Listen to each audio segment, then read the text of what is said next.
What if the reason some countries never catch up has nothing to do with how hard they try? What if the global system itself is structured in a way that makes catching up almost impossible? Because if you look closely, something unusual is happening. The gap between economies isn't shrinking, it's accelerating, faster than most people realize. And the strangest part is, many of the countries falling behind are doing exactly what they're supposed to do. They're developing, they're expanding, they're trying to grow, and still, they can't close the gap. So the real question isn't, why are some countries poor? The real question is, why do some countries never catch up, no matter how much they improve? Some economies don't just grow, they accelerate, they compound, they pull further and further ahead while everyone else struggles to catch up. And if you look at it long enough, you start to notice something uncomfortable. The gap isn't closing, it's widening. The richest economies aren't just staying rich, they're getting richer faster than the rest of the world can keep up with. And at first, it sounds like a simple explanation. Maybe they just work harder. Maybe they're more advanced. Maybe they made better decisions at some point. But that explanation falls apart the moment you look deeper, because the reality is far more structural than that. This isn't just about effort. It's not just about intelligence. And it's definitely not just about luck. It's about systems. Because once an economy reaches a certain level of structure, something powerful starts to happen. Growth stops being linear and starts becoming exponential. Now think about countries like United States, or Germany, or Japan. These are economies that don't just generate wealth, they attract it, they multiply it, they recycle it back into their own system over and over again.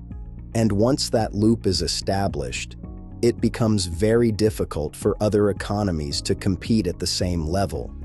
Because now you're not just competing against resources, you're competing against a system that compounds advantage over time. And that's where the real difference begins. Because in lower growth economies, opportunity often depends on effort. But in high growth economies, opportunity depends on access. Access to capital, access to stable institutions, access to predictable systems. And once you have that access, everything starts to move differently. Businesses scale faster, investments flow easier, innovation compounds instead of stalling, and most importantly, failure becomes survivable. That's a big one. Because in weaker systems, failure can set you back years. But in stronger systems, failure becomes part of the process, something you recover from quickly. And that difference alone changes behavior across an entire economy. People take more risks. They build more aggressively. They think long-term instead of just trying to survive the moment. And that's how momentum starts to build. Now, once momentum builds, it creates another layer of advantage. Capital doesn't just stay in these economies, it flows toward them. Investors prefer stability. They prefer predictability. They prefer systems where the rules are clear and consistent. So when they have a choice, they choose environments where their capital is more likely to grow and less likely to disappear. And that means more money flows into already strong systems, which makes them even stronger. Now compare that to countries where instability exists, where rules change frequently, where trust in institutions is weaker, where outcomes feel less predictable.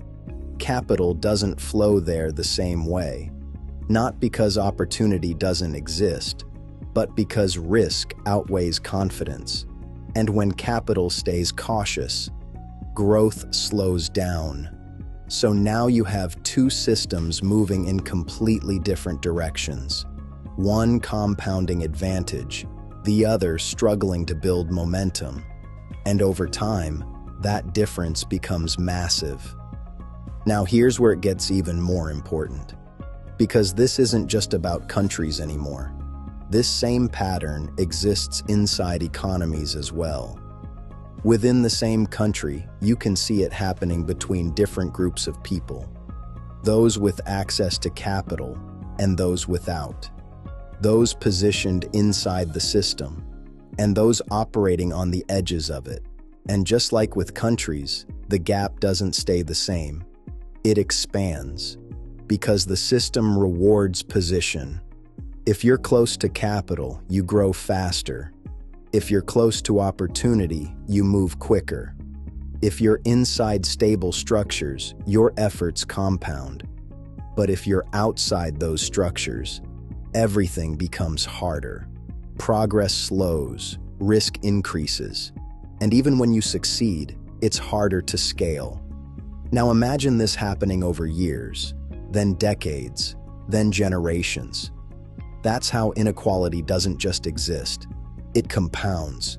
And once it compounds long enough, it starts to feel permanent. But again, this isn't random. It's structural. Because systems are designed to reward certain behaviors. And once those behaviors align with growth, they reinforce themselves. Now let's go deeper into what actually creates this advantage. First, institutions. Strong economies are built on systems that people trust.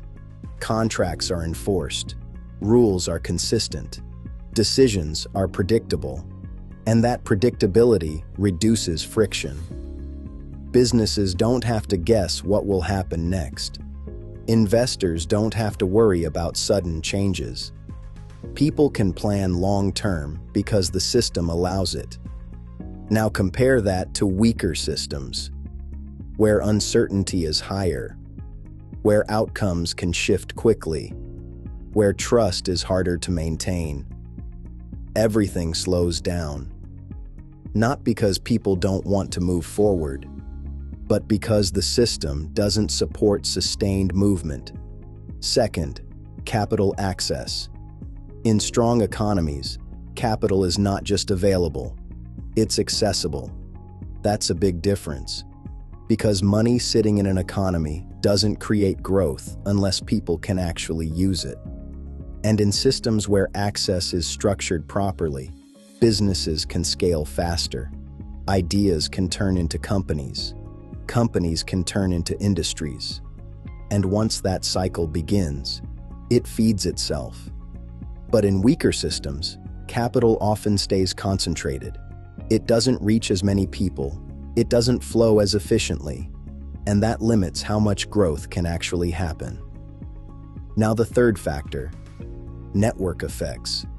Strong economies don't operate in isolation. They connect globally. They trade. They influence.